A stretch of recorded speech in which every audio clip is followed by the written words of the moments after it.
Welcome to this conversation, Precarious Church, with Stephen and Martyn, and I'll introduce them in a moment.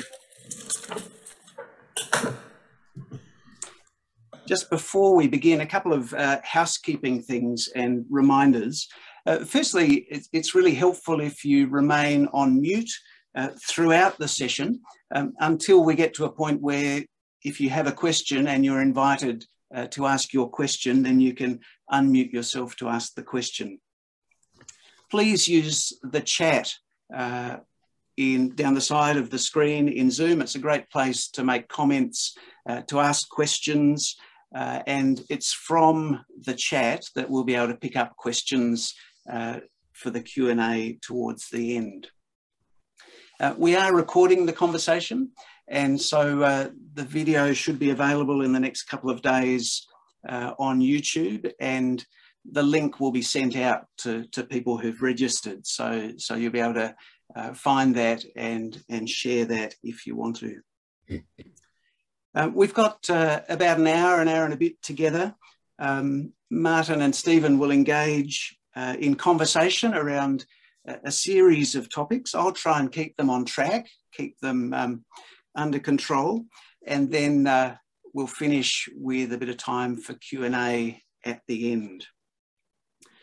For those of you who don't know me, I'm Jeremy Greaves. I'm an assistant bishop in the Diocese of Brisbane, the Anglican Church, Southern Queensland, and I'm really excited to host this conversation this evening. Many of you will know Martyn, but for those of you who don't, Martyn is the 45th Dean of Christ Church in Oxford, both the Cathedral and the University College. He's a former principal of Ripon College, Cuddesdon in Oxford, and he's currently a member of the Faculty of Theology at the University of Oxford. He also tutors in the Social Sciences Division and the Said Business School.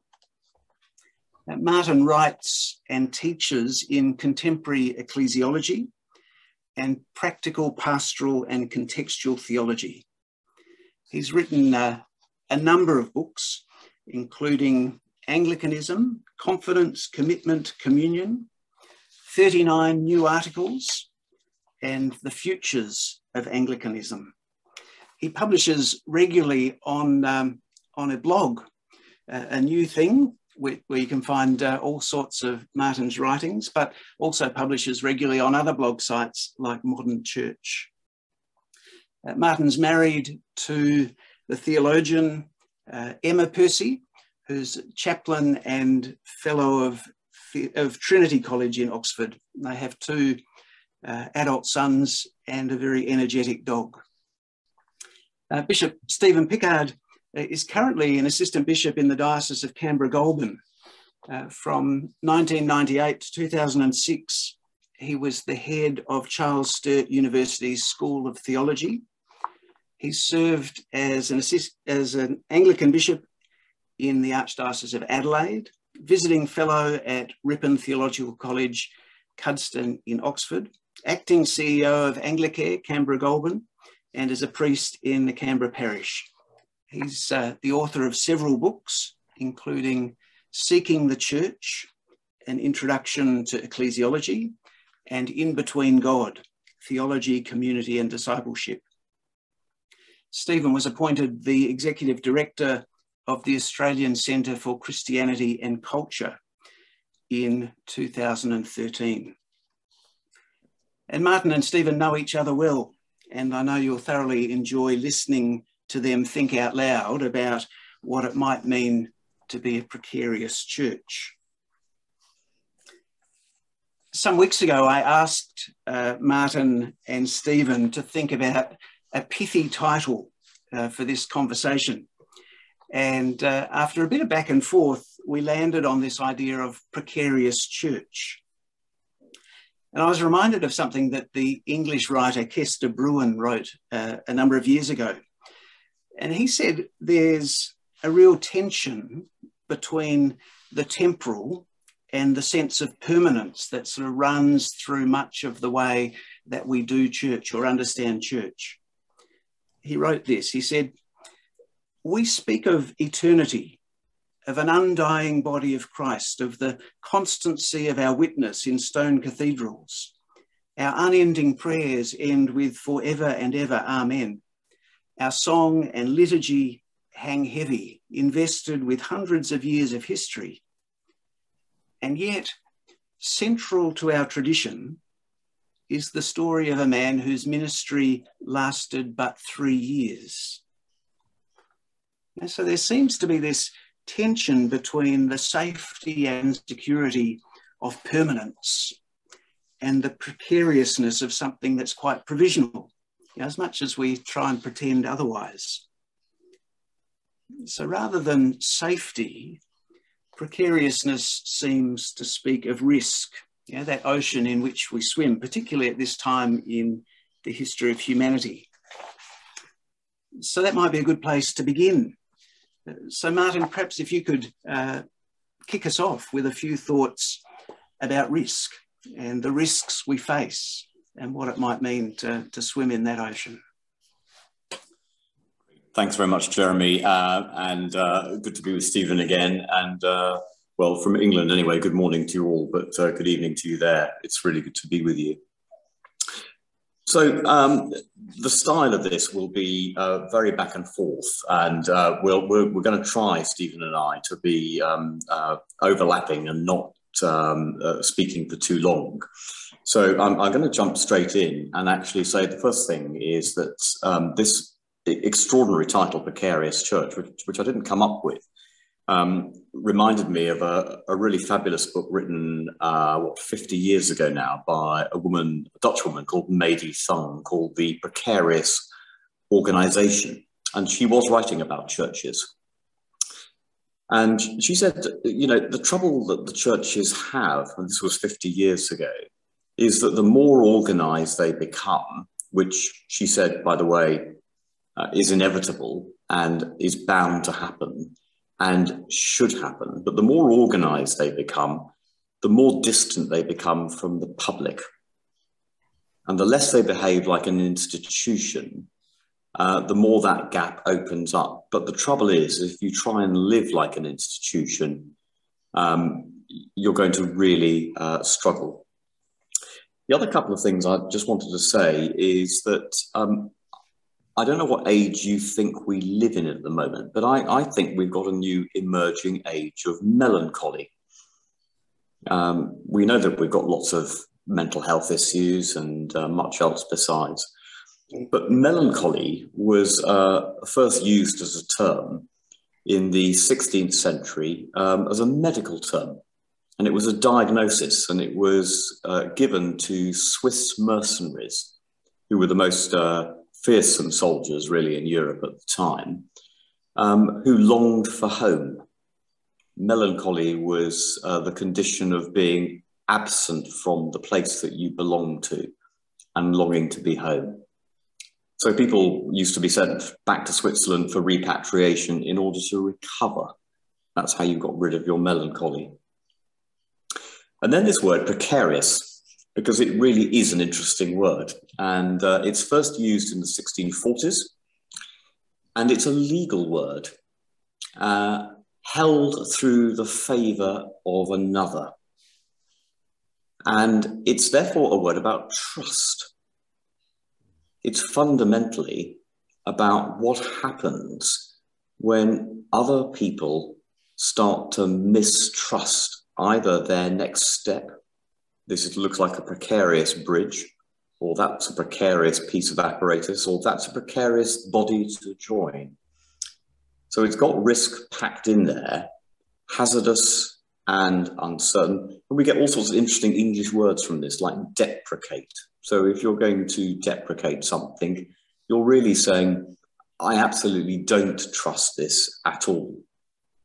So precariousness is, I think, the public beginning to say, we think the church might be untrustworthy, and deprecation is, and here's why. So I think this is one of the risks that we face, not just in the church today, I think we face it in the world. I was really grateful that Jeremy introduced me as the 45th Dean of Christ Church. I'm not like that other 45th president of USA, Donald Trump, but just look what's happened to the world. We're breaking up in terms of trust, of confidence. So the risks this world runs in the next 25 years and our responsibility is fundamentally about trust and hope and confidence. Anyway, Stephen, what do you think? I love your melancholy, the age of melancholy. I'm going to still work on that one, but I want to come back to you about precarious and try to give it a positive spin. Sure, the loss of trust, very important. Not held securely any longer, likely to fall or collapse, dependent on chance, unstable, etc. We live in a world like that. However, I want to take another angle on this. I actually think, in its best sense, the Church of Jesus Christ is best when it lives in a precarious place. And what would I call that precarious place? The place between the tension between its longing for stability and permanence, which we seem to crave, and the deep intuitive sense of the need for change and innovation. We kind of crave both as human beings. And I think it's the real art of life to learn to live in that precarious in-between permanence and change, which is the mark of a healthy organizational institution. And it is that, so that's the positive spin on precarious. To live in a precarious body can actually be exactly the way we're supposed to live. But therefore, the negative side of precarious is when you give up on that tension and you simply idolize stability and permanence, or you idolize change and innovation and the next best thing. That's when I think the notion of precariousness starts to feed into this notion of mistrust, of danger, of collapse, of fracturing. But anyway, my first kind of retort to this, there is a positive, I'd like to put a positive spin, if I can use that word in a non-pejorative sense, on this notion of living in precariousness. I mean, the liberation theologian Sobrino, he speaks about unless we live orientated to the world and for the love of the poor and to exercise mercy, to the extent that we don't do that, not only do those that are in deep need of that ministry suffer, but our lives too, he says, hang in the balance, in the precarious space. The failure to reach out, the failure to engage with the world in need is a very dangerous thing for the church, because it will then lose its own identity and being. Anyway, I've now spoken more than like 30 seconds, but my first shot across the bow is let's have two different ways of thinking about precarious. Well, I think that's great, because I think that's absolutely right. And, you know, you and I have nattered before about the tension between, you know, kingdom theology and kingdom identity, which is, you know, very fluid and hardly risk averse.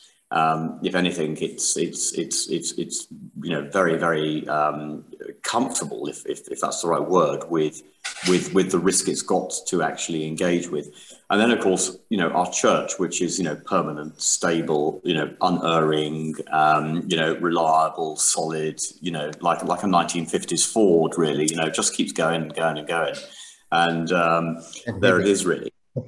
But I think it's, I think this may be one of the difficulties for us. We're caught in that tension, aren't we, between knowing on the one hand that the ministry of Jesus and the early church grew out of a world that was inherently precarious. I mean, Jesus's parables, his ministry, you know, the parables really rest on a whole set of precarious climatic, agricultural, circumstantial motifs. You can't really rely on anything.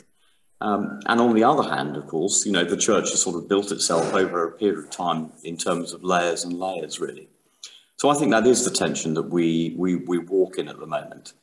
I suppose the question I've got is, you know, does it really work to recruit effectively the church saying, we live in precarious times. If you'd like to join a precarious organisation that's thinking through precariousness and being precarious, we're your people. Need formation programs for that, pretty. Yeah. It's interesting, Martyn. I was thinking, as you were mentioning about the Gospels and Jesus, the parable of the sower is an example par excellence. Here's this sower, and he's throwing out his seeds, and it's a miracle that anything actually comes of it.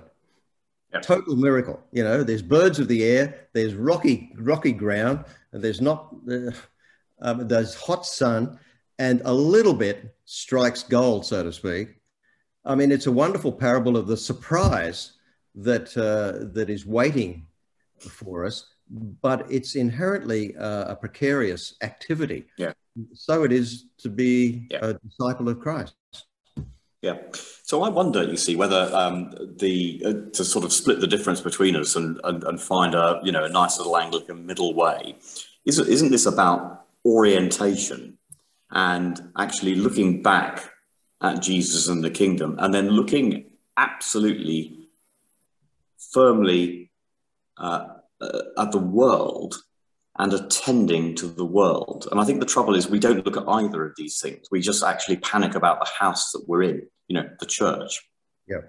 And so if we can actually eliminate that for the moment, look at Christ and the kingdom, look at the world. I mean, I won't mention the diocese in question in the Church of England here, but I had a friend of mine who recently came back from a lengthy sabbatical. She's quite senior in the diocese, and she was met by the newly appointed mission enabler for the diocese, who presented her with a new plan for the diocese, which was going to be all up and running, I think in about, I don't know, probably next week. But anyway, I think something like 2035 or something like that. And it was, consolidating parishes, making areas, planting new congregations, fresh expressions, this, that, and the other. And she said, oh, this is very interesting. Have you looked at a climate change map for our diocese in 2035? You can get them on the BBC. And this person said, no, I haven't. And she said, well, it's quite interesting. She said, because actually, we're on the east coast of Britain. And basically, she said, by 2035, half this diocese will be underwater or uninhabitable. The roads will be swamped with the tides coming in. Most of these new fresh expressions and, new churches and congregations you've planted will actually be several feet underwater. Our fishing industry will be devastated, so will our port industry, so will our tourism. That's what I mean about facing the church, you see. Sure. Facing the world. I think we may have to actually say, well, what is this world which is precarious that we want our church to serve in? And it's a world of climate change, migrancy, political inhospitality, polarization. And in that context, I can imagine a precarious church. When that story you just told reminded me, some years ago in the university where I'm at, there was a whole question about reorganisation, and heavens only knows universities are going through that right now in a very serious way. But a couple of years ago, I wrote a letter to the Vice-Chancellor. I said, look, if you want to know what the problem is with students' enrolments into this university, what you need to do is form a committee and all pretend that you're students interested in a different subject and see what happens when you go onto the website and you want to find out some information. I said, that'll indicate to you whether you're an inside-out university or you're an outside-in university. If you're an inside-out university, which most universities and institutions are, you operate from the known, and this is how it is, and this is what you do. And if people want to be a part of it, then they have to kind of sign up to how it is. But if you're an outside-in university, you first of all think, well, who are the people out there that might conceivably be interested in the kind of thing we do? What do we learn about who they are and what their needs are? And I think the same analogy works for the church. Are we an inside-out church? Unfortunately, the answer is yes. Or are we an outside? How do we become an outside-in church? And think about the climate and about the parishes that'll be underwater and what implications that might have for the way we go about structuring our life and thinking about things. So I think this notion of the precarious world and getting in touch with it becomes much more of an outward directed kind of activity and mission, from which we then have something to learn rather than simply something to deliver to people on a platter, so to speak. Yeah, I love that bit. I think that really drives home to the point, doesn't it? So actually, if we're looking back at Jesus and the kingdom and the precariousness, the sort of what I might call the sunny side of that is Jesus teaching us to travel lightly, to be nimble, to react to the circumstances around us. You see that in the story of Philip and the Ethiopian eunuch and many other things. You know, in a way, you take your chances with what's going on. And the other thing that the early church was really good at was, it noticed the orphans, it noticed the widows, and it noticed that they were neglected. And so it didn't really think about itself. It wasn't really, what are we going to be in 20 years' time? How can we sustain that? What's our plan? It was, no, actually, these people are hungry. These people are actually parentless. They're orphans. And it's really about reclaiming that vision, I think, isn't it? There's this wonderful book by the patristic scholar Peter Brown called Through the Eye of a Needle. And it's about wealth and Christianity and mission in the 3rd and 4th centuries. And it's quite remarkable that the real energy for the expansion of the gospel and early Christianity occurred, particularly in the 3rd and 4th centuries, when a number of church leaders at the time, instead of, they started to preach and teach and orientate the bodies over which they had responsibility in a new way. And that was, instead of seeing the poor and the beggars as deserving of charity that we had a responsibility and duty to care for, there was this, the veil was lifted and they saw those beyond the gates as their brothers and sisters. Yeah. And when they saw the world as a place for the children of God, and that there was not a privileged inner core and an unfortunate rest of the rabble who needed a bit of charity, but rather that they were brothers and sisters. That's what was the generating power for the expansion of the gospel. So it was both preaching, but in word and just as much in deed. But it was this outward orientation, this outside in rather than inside out, or the precariousness of the world there. And the church's life hung in the balance to the extent that they either took up the challenge of moving out or decided to stay comfortable. Yeah, absolutely. That's great.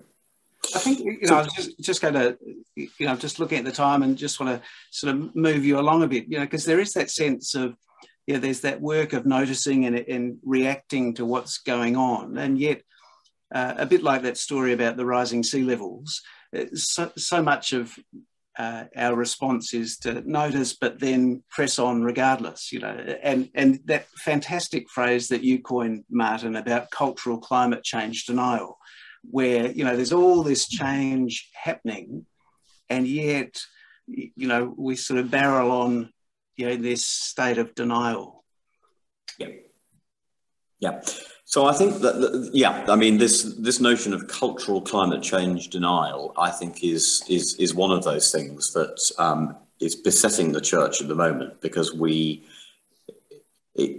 it says to the world is that there's a deep anxiety about the way the world is heading and what the world is doing, and the operational standards of virtue and value and ethics and goodness that they, the wider world, as it were, inhabit. And we're trying to somehow cling on in the hope that the world might reorientate itself to the way we are. And I think that's a busted flush. I just don't think that's going to happen. And what it leads to in terms of what we might term the internalized precariousness in the church is it starts to break up relationships of trust within the church, you know, between right and left, conservative and liberal, between, you know, maybe Catholic and evangelical, you know, progressive, traditionalist. But these are all symptoms. They're not the real issue that's underneath this. The real issue, I think, is that we're struggling. I apologize for using this phrase, but we're struggling from a bit of truth decay here. We don't know how to be truthful about the world, and we're not accepting of the truth that the world holds for us that we need to hear. And it's not like that we've not done this before. We've done it, you know, is the world flat or round? Is it a globe or, you know, plane? You know, we've done it so many times before where we've resisted truth, operated as though we've got it. And then actually what happens, of course, is you get these deteriorations and fragmentations breaking up in authority, therefore in authenticity. You get reformations, but you get a fragmentation. So my sense here is that we are at a moment, I think, where the church needs to actually have some honesty about where the truth lies and what our responsibility is into corresponding with this truth. I know Stephen's got lots of views on this. I have one. I actually think theologically, I'd want to start with the doctrine of creation. I mean, if your first cab off the rank is the doctrine of redemption, then you've missed the first and most primary reality, and that is God is the creator of all things, and God's wisdom is embedded in the created order, and therefore, by definition, with that fundamental insight that we hold, there is wisdom to be found in the world, and therefore, the notion that we contain it, and we just need to dole it out as we see fit is fundamentally flawed. There was a phrase that I used some years ago about an ethic of vulnerability, a certain openness to beyond our own privileged spaces, on the assumption that there is wisdom to be found, and that we will, through mutual engagement, find that we'll have to change. Now, it's that deep resistance to change and our stubborn assertion of our own righteous mind, which means that we deny ourselves the very possibilities of entering deeper into the wisdom of the world that the good Lord wishes for us and all people. So this failure of trust, this us and them, this deep binary kind of world that we increasingly live in, is far more complex. And there's this lovely passage which I have lived with for many years in the letter to the Ephesians, about where the writer talks about the manifest wisdom of God, the many varied riches of the wisdom of God becoming known, and provocatively enough, dear to ecclesia, through the church. Well, that would be hard to believe these days, which says something about the failure of nerve of the church to listen and begin to come alongside where the wisdom is to be found in the world. It's a much more interesting kind of missional engagement than what we hitherto have presumed. And it comes out of a doctrine of creation.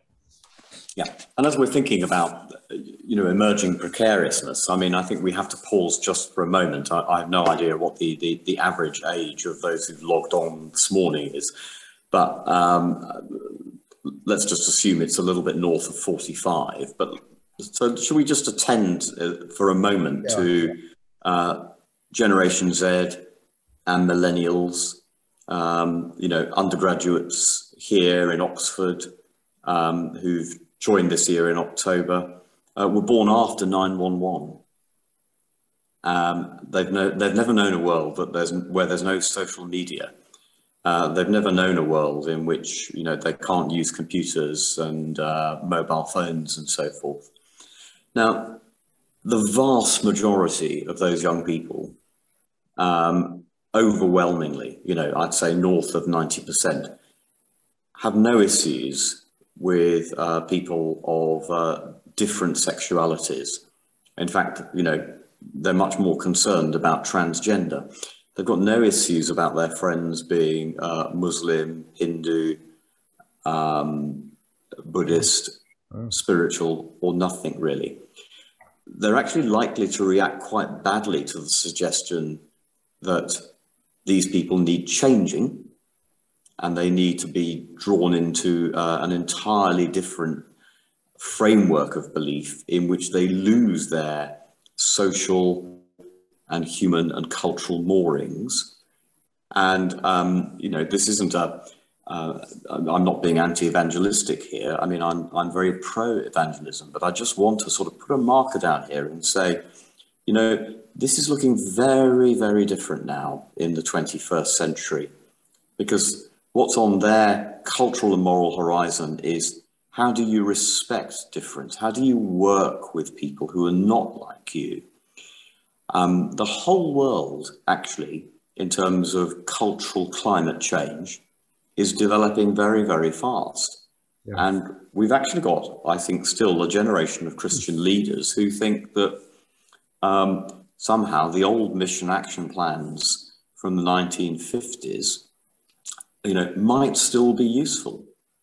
Well, I think not, actually. I think we've got to actually become, as it were, a body that's genuinely listening and finding the goodness in that attentiveness to otherness and diversity that I do see in undergraduates, actually, because, you know, they're sensitive, they're kind, they're open, they're generous, they're spiritual, but they're not religious. So they can't be written off, but I'm not sure that they're going to be changed and converted to what I was expected to be doing when I was an undergraduate. I'm quite sure. Certainly same for me. I'm another half a generation older than you, mate. And I feel really like a fossil. I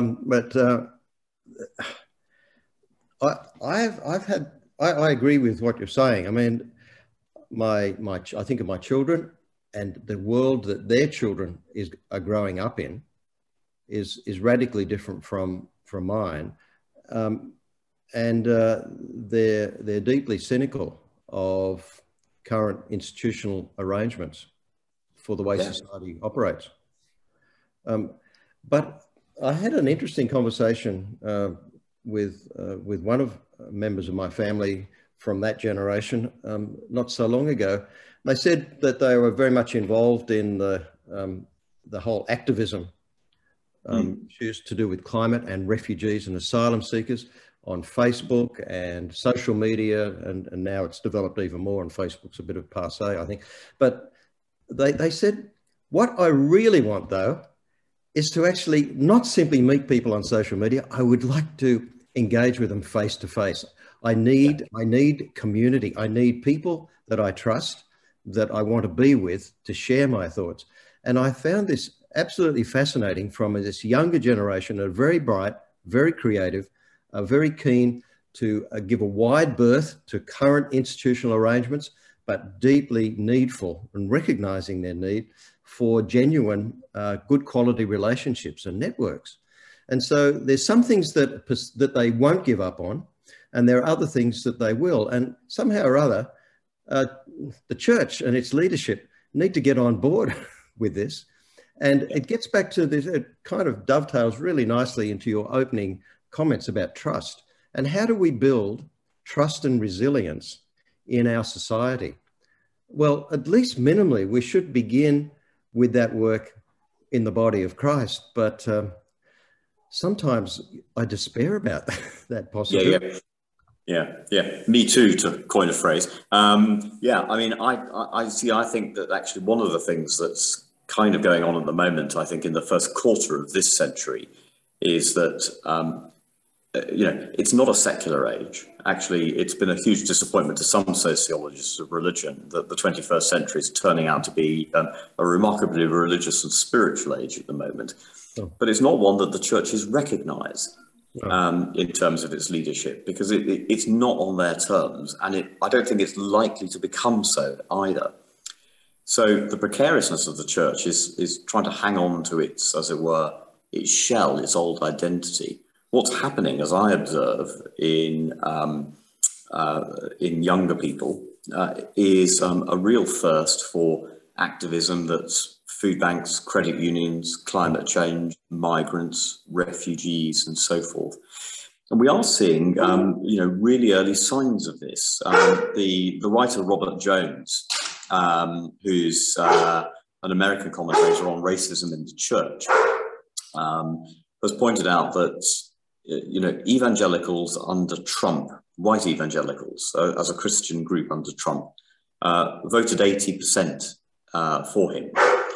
But that group was also very, very likely indeed to believe in QAnon theories, to be anti-equal marriage, to be the most likely group to think that climate change was a conspiracy, the most likely group to think that Barack Obama was actually a secret Muslim. And young people have flicked off this.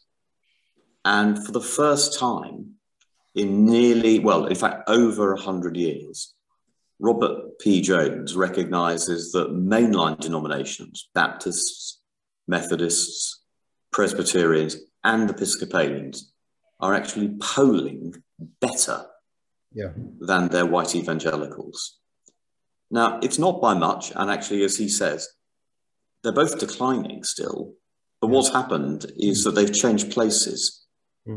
And so he says, well, actually, we ought to be attending to this, because actually, if younger people are saying, well, actually, we like what the church does with older people, with refugees, food banks, and so forth, doesn't mean they're going to join.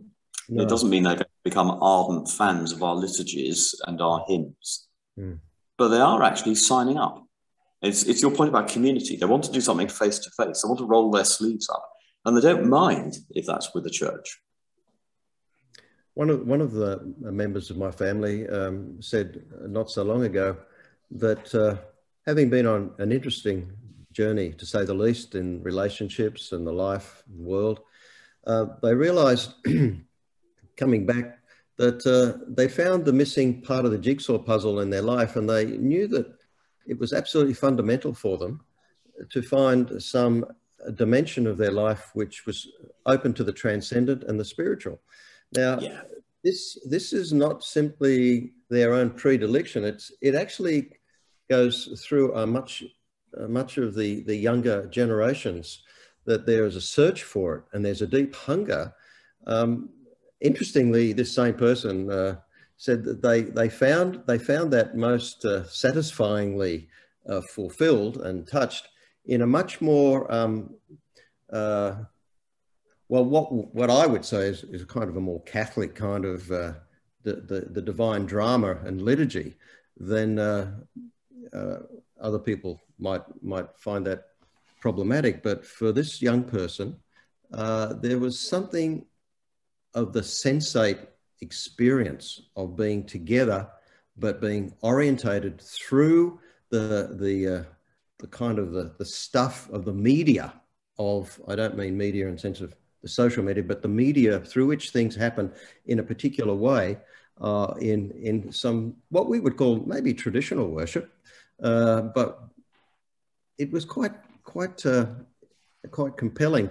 And this person met another person who'd been on a completely opposite journey, never really knew anything about the church, but wandered in one day to this same place and said to the priest, I don't know what I've been missing all my life, but this is it.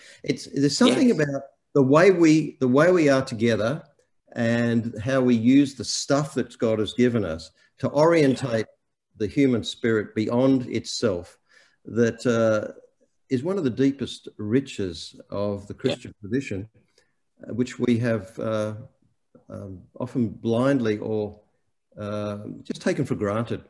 And we have to get reconnected with our own heritage. I love that. And I think it's interesting. It's almost exactly how Mady Thung opens up her book, The Precarious Organisation. It's wandering in off the street, I think, in The Hague. and encountering, candles, atmosphere, images, the senses being overloaded with this being transcendent, other space and so forth. What I'd say then, I think, is when we're thinking about generations, is when we're looked at the moment, we're seen as people who are obsessed with money, sex and power. Now, never mind in a sense how our issues on, money and resourcing and human sexuality are going to be resolved. The point is, to the outsider, it looks like this is all we're caught up in, really, and therefore our own self-importance ultimately in power. And this is why I think young people look at institutions at the moment and they say, well, religion's bad, really, because it's institutional. Spirituality is good. Jesus is good, but organized religion, not so good. It's pretty bad, really, because they themselves, of course, are conditioned by things that the church might want to say something about.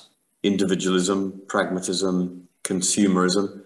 But I don't think we've got any right or platform to do this at the moment, because it's not that we won't put our own house in order. It's just that we spend far too much time arguing about putting our house in order, and nobody's interested. So actually, we need to look at Jesus. We need to look at the world. Forget about the fact that the house is basically, pretty broken, because no one's interested in that. I mean, why would you care? If you're a young person, at age 25, they want activism and values. Somebody said on the board that I'm a part of at the Australian Centre for Christianity and Culture, speaking of his grandchildren in their 20s and 30s, they have said to me, give us something to believe in. Yeah. Just give us something to hold on to that's, really worthy and beyond the bickering, beyond the dissension. I mean, something of lasting value. So I think there's a cry of the heart amongst the young. But look, the other side of it is, because they're inheritors of a culture in which they've grown up, it's also done some deep damage to the young. And I noticed this, a certain brittleness, both intelligent, creative, but somewhat brittle at times. And it says something about the failure to nurture them properly. We have done a disservice to the very ones that are the future. So I think in practical terms here, it's sometimes helpful, isn't it, to think about the body of Christ as a body. Yeah. And ask yourself, well, what kind of body is this meant to be? Yeah. And I think we've both overinvested in this and underinvested. So I sometimes say when I'm, nattering to clergy, we're very good with our hormonal reactions in the church, fight, flight and fright. They're not wrong, but if they're dominating, we lose our calmness and our rationality and our wisdom and our compassion, actually, quite quickly, because it all becomes about self-preservation. And we have to fix ourselves and reorientate ourselves on faith, hope and love. I think it's looking to Jesus. It's being attentive to and open to the Spirit. And it's about asking, well, what does it mean to actually be, as it were, Christ in this world? To be occupied, fully occupied by God's Spirit, but preoccupied with what the needs of the world are. That old-fashioned notion of occupation. But that, for me, seems to be really important. I don't think we can do that theologically unless we're, a church of Kenosis, and that we are attuned to God. And I think the difficulties we've got at the moment are, because it's become, in a sense, almost entirely self-referential, we're not even sure of our pastoral grounding anymore. So I think churches are inherently risky things to join, and families are inherently risky things to grow up in. but, there's no contract between you and your children and your parents. But the church is a family, and there's no regulator that says, well, actually, if your parents aren't really performing, you can write into the regulator, complain about your parents, and you'll get sorted out. In our family, we talk about, would you write a letter to the body corporate? Yeah, exactly, and yet, certainly in the Church of England, we assume, in a sense, the pastoral. I mean, even ordinary pastoral interactions now can somehow be regulated on a client-practitioner model. Sure. Oh, you had a bad bereavement visit. Oh, dear. Well, you could complain about that. I mean, part of me just says, could you? I mean, why? I mean, it's not that I'm in favour of bad bereavement visits. Don't misunderstand me. But it just seems to me to be the wrong model, because this is a family. And the bereavement visit might not be as good as it was because, the vicar was distracted about another death or whatever it might be. But church is risk, isn't it? Well, and you've used a little magic word there. You snuck in early on in that, what you're just saying about kenosis. I mean, this lovely word, and you've written about it yourself on a kenotic ecclesiology, a church that knows what it means to divest themselves of the things, of trappings of things. And, it comes from that famous New Testament passage in the letter to the Philippians about Christ, although he was in the form of God, did not think equality with God was a thing to be grasped, but emptied himself, and became the form of a servant. This is the pattern. This is the pattern of God's ways. And the dysfunctionalities of our times, and particularly of the body of Christ, is that it has gone on false tracks and no longer manifests that particular kind of self-emptying or divestment. I think you and I have had a bit of an exchange about this before. I suggested there are true and false tracks in kenosis. The self-abnegation and the putting the deprecation of the self, the sublimation of one's own self can play seriously into issues of power, and in that kind of notion, kenosis is a very dangerous thing. But the kenosis of the Gospels talk about is an empowering, enriching kind of giving way, and that's a very different kind of kenosis. And I think the only kind of future the church is ever going to have to offer the world is if it begins to display that same patterning of Christ's life in its own life. I cannot see any other way for it to be moved beyond its own wounds to touch the woundedness of the world. Yeah, likewise. And I think, therefore, it's it's an association of words here, isn't it? It's humility, humble, hubris, but humus. It's basically, it's as David Jenkins used to say, it's about doing what Jesus did, getting down to earth and getting down to the basics. It just reminded me, when I was a young chaplain in the UK, David Jenkins had not long become the Bishop of Durham, and he was quite a character, and he was a very shy Welshman, but also full of vim and vam when he was in the public space. I invited him to the college where I was chaplain, and he'd only been bishop about 6 months, and I was kind of struggling for some small talk because he didn't really have much and I didn't have much. I said to him, "Bishop David, how have you settled down?" And he looked at me and he tore shreds off me. He said, "Settle down? Settle down? You don't settle down in the ministry. Look at Jesus and the Gospels." He was off on it. And it was this precariousness of life. It is not a place for settling. It's a place for the invigoration of life. And that was so powerful for him. Anyway. Yeah, no, I love that. And actually, while we're on fond David Jenkins memories, I remember him coming to St. John's, where I was training for ordination, and somebody asking him a question. He said, "Oh, you don't have to worry, if the Church of England's not up to it, because you have to remember God's down to it." That's a great line. And, you know, actually, I think, you know, we're back to what is going to help us with precariousness, which is God's commitment in Christ, fundamentally, to being down to it. And therefore, there's nothing more steady than that. You know, that's the house on the rock. That's why actually you shouldn't worry. But if you start to worry about, you know, is the church going to survive in 25 years' time? Part of me just says, do you think Jesus cares about that? Do you really think that matters? Because actually the work is the kingdom. Yeah, exactly. Churches are fundamentally transitional. And I think it matters that the church survives, but that doesn't mean the institution. It doesn't mean, by the way, you then just capitulate to loads of innovation. It does mean, though, really looking back to Christ and really looking to the needs of the world. And the church is the agency, the body of Christ in the middle of that.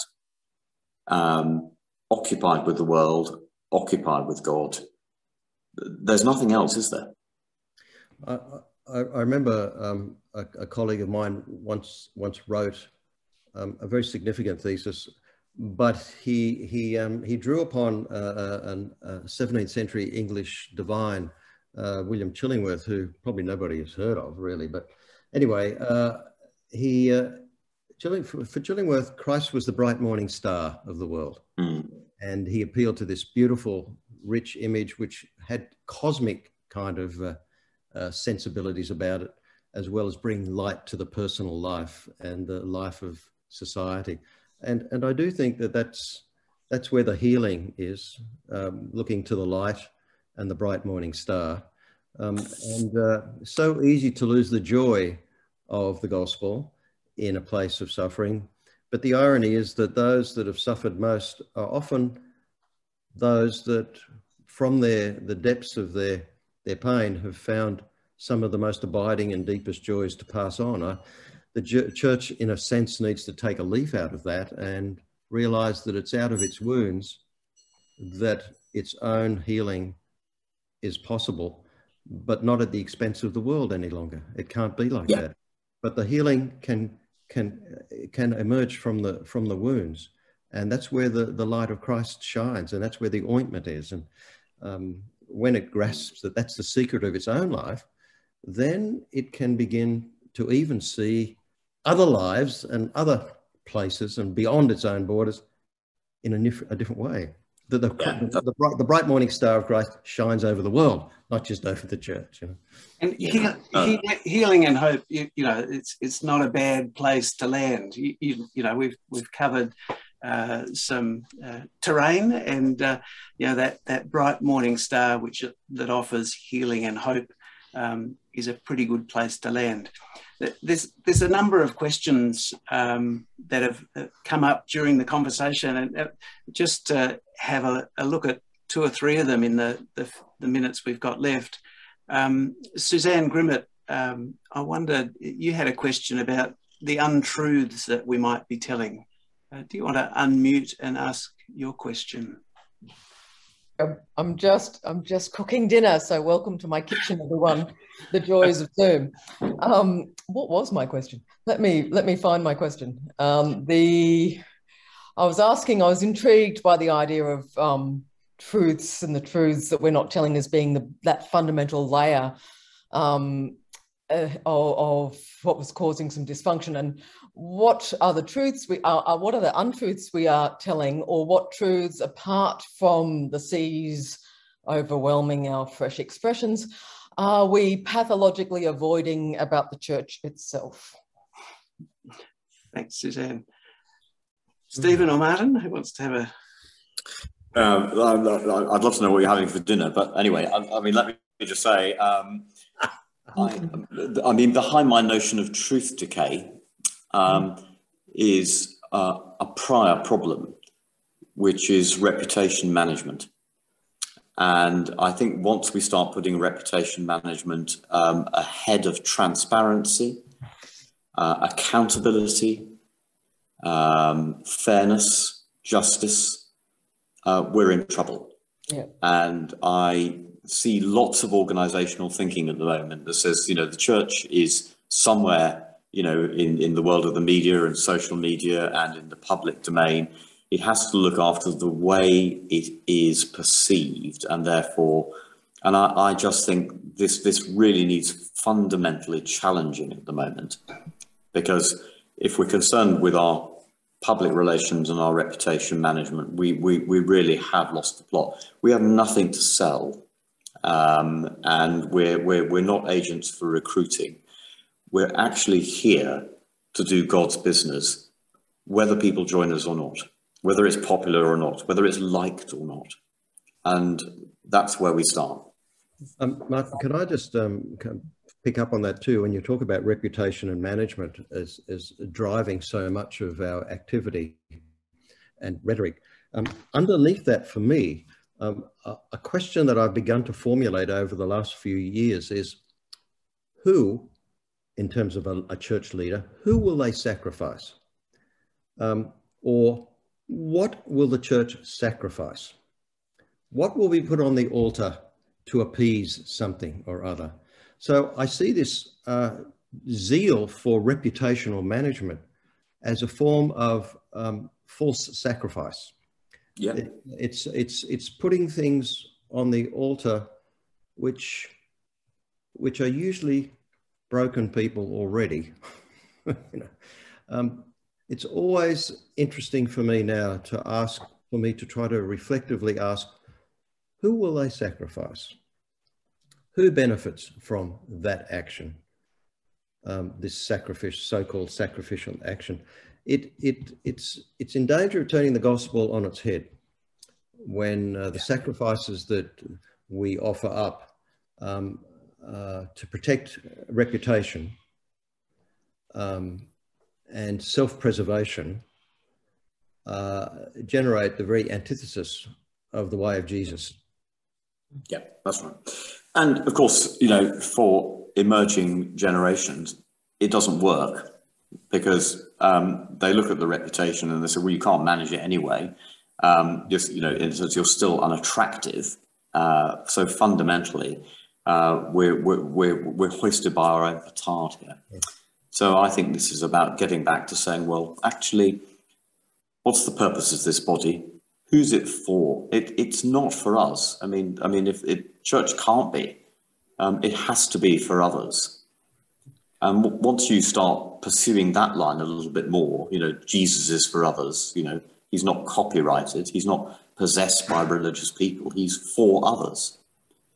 Once you're there, you start to be in a different place with different foundations. The other thing that strikes me from the question is the untruths that we're telling. Usually we want to invest quite a bit of energy in self-protection from the untruths we're telling. And, it comes into the category of willful blindness. I mean, it's a legal term, but it's true. We can be willfully blind. Better not to know. Better not to go there. Let's not ask. The answers may be too uncomfortable because they require a kenosis, a divestment. They do. And just to finish that, we just need to beware of our own propaganda. Sure. And we really just must beware of it and stop believing it, and also stop being told to believe it, because it's what people want us to present. I sometimes think that there are elements of the church that resemble sort of crumbling East European communist states in the late 1980s. The speeches get longer, the committees grow ever thicker and bigger, the meetings go on longer and longer, but in fact, it's all crumbling on the inside. And well, I think sometimes we just may need to let it crumble, but actually truthfulness is something that we can't negotiate away. I'm sorry. Yeah, go on. I just wanted to move us to a slightly different place. And Mike Upton had a question about that whole space of engagement and respect, but also challenge. So, Mike, if you're still there, do you want to unmute and ask your question? Yeah, thanks, Bishop Jeremy.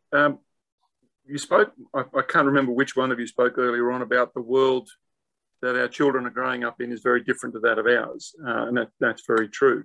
And I think part of my problem is that I probably don't try to understand or engage with that enough. But having said that, and knowing that we should, at what point do we challenge that world and say that, yes, this may be where you are headed, but that's not the way Christ would actually desire you to be headed? What's the balance between being open, engaging and respecting where the world is at, but also challenging it and saying, no, that's not where you should be at? This is a constant challenge for Christians, Mike.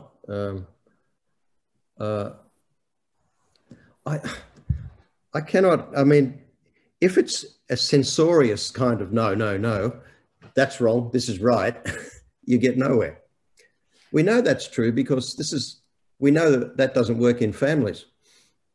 And your own closest and dearest are the ones that jack up most powerfully when you try to deliver bad news in the good news. So I think that should be kind of a litmus test about how we are to do this in very practical ways. And for me, finding the balance has to include a certain moral, a kind of appeal to the moral imperatives of the joyful life. I mean, there's nothing more doer than an obediential Christian, which has not a milligram of joy. I mean, so I tend to try to think in terms of finding this balance between, no, not that way, this is the best way for you. You won't find that helpful.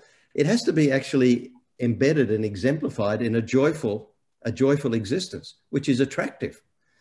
So that instead of pushing people away, you actually become somebody who can be incredibly attractive. And the life of Jesus is a very good example of that. He was very focused, very resilient. And I just imagine how attractive, and it comes out in the Gospels, how attractive and powerful that presence was.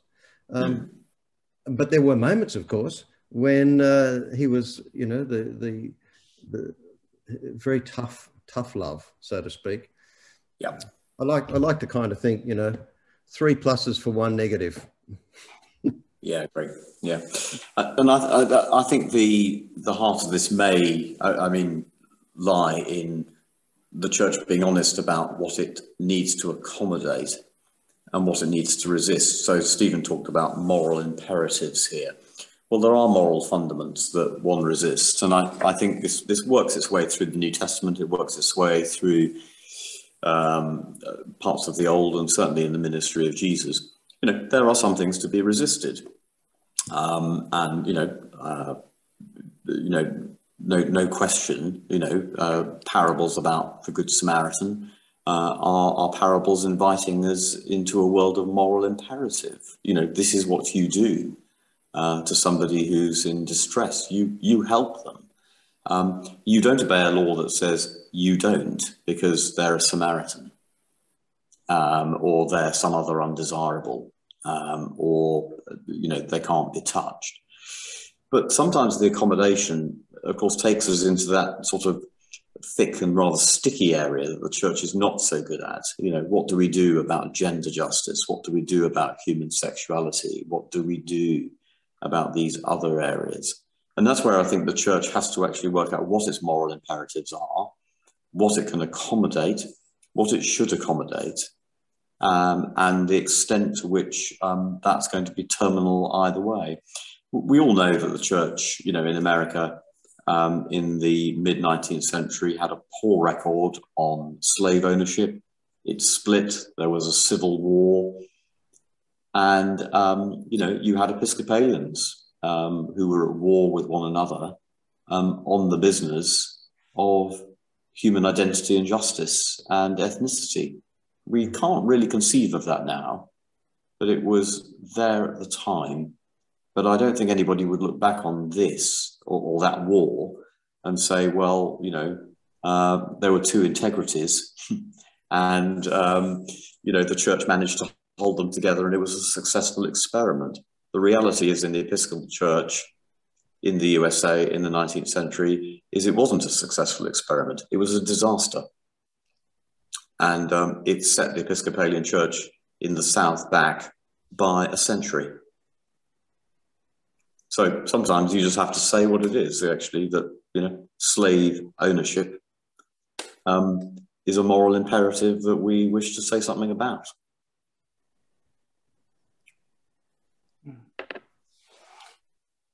Probably one last question. Gillian, it's a question that maybe points us forward in some ways about imagination and what are the things that prevent us from imagining different things.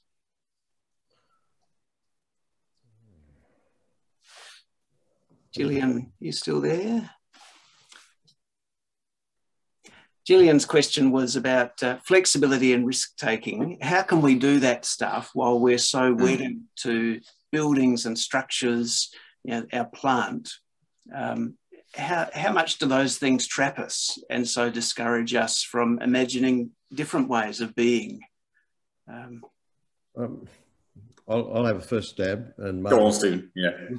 You can organise your armaments.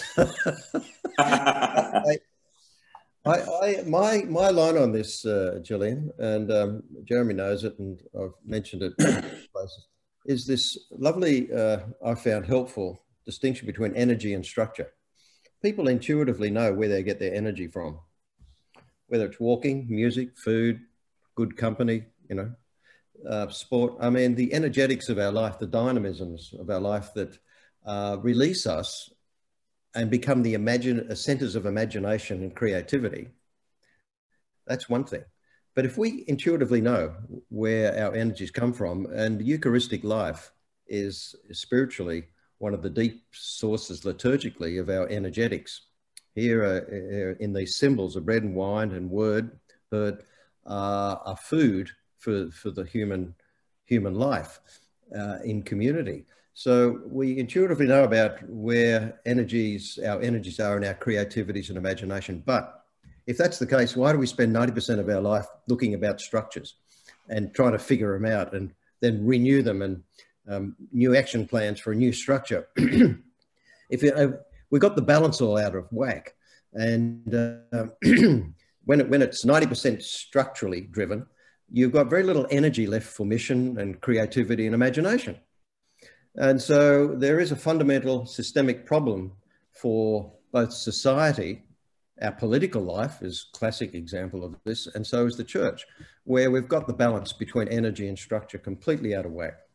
And that's why I think the young, for the most part, divest themselves of the structures because they're interested in the energetics.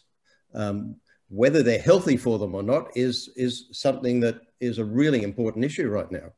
But I would say the imagination and creativity, first of all, is generated out of the energetics of our life. And we invest far too much in the structures as such, and it gets in the road. Yeah. I think Stephen's hit on something really important here about moving forward. I think that's absolutely right about younger people. We're saying under 35 here about energetics and structure. We're perceived as investing in maintaining our structures. Yeah. And that makes us a rather unenergizing body to be part of. Yep. Now, it seems to me that we've got to find a way of flipping this on its head, because ideas, imagination, activism are creative and stimulating. Now, you may want to argue that that's one of the problems at the work. You know, for an emerging generation at the moment, you know, they're brought up on hyperstimulation, and you know they're slaves to that. I'm not sure that that's our problem, and I think when again we look at the evidence of what younger people are doing with diversity, difference, values, virtues, we're seeing a much kinder the more attentive generation emerging, and they want to do something about that. And I'm not sure that we're giving them the space or the shapes, or actually the structures, actually, where this is possible, except sometimes in the work of activism. So root and branch, this is about saying, okay, let's just put all of this stuff on structure to one side for the moment. Let's ask ourselves, what's this body supposed to be in, the next quarter of the 21st century? Who is this church for? Who is God for? Who is Christ for? And when we answer those questions, then I think we'll have a notion of what the church is for. And I think then we let the structures follow. But at the moment, we've put the structures out there first, and we're just desperate to make them work. And the longer we carry on like that, the more likely it is they won't. They'll collapse. Martyn and Stephen, thank you so much. I feel like probably need to open a bottle of red and we could just continue chatting away through the evening into your morning tea break, Martyn. But thank you so much for the conversation this evening and the way you've both engaged across that the terrain we've covered. Just in those final thoughts, I was reminded of a quote from Rowan Williams. In typical Rowan style, it's a sentence with very little punctuation that goes on forever, but and it's probably aspirational. But he says of the church, we are this motley band of muddled humanity whose lives have been so impacted by what God has shown us and done for us in Jesus, that we've formed a community that's centered on Christ and shaped by his teaching and his presence, and resourced and sustained by that continuing ever-present presence that we call the Holy Spirit. And then he goes on and says, we're trying not just to follow Jesus, but to recognize our responsibility to the world and share with the world and every person in it those things that we've seen and received, which says nothing about structures and all about our orientation and that sense of experiencing something that's beyond ourselves. And as you both said, that's perhaps what our future looks like, that different orientation, which remembers that we're part of something bigger than ourselves, grounded in those things, that bright morning star that brings us hope and healing. So thank you. Allowed amen to that, and all prayers for you in your work on the other side of the world, and keep us in your prayers here. But it's been a pleasure as ever talking with Stephen, and thank you for hosting, Jeremy. Thank you. Absolute pleasure. Thank you, Jeremy, Martyn, and everybody for participating, listening, and your chat room, which I've just been scrolling through. There's plenty of meat and food there for a lot more engagement.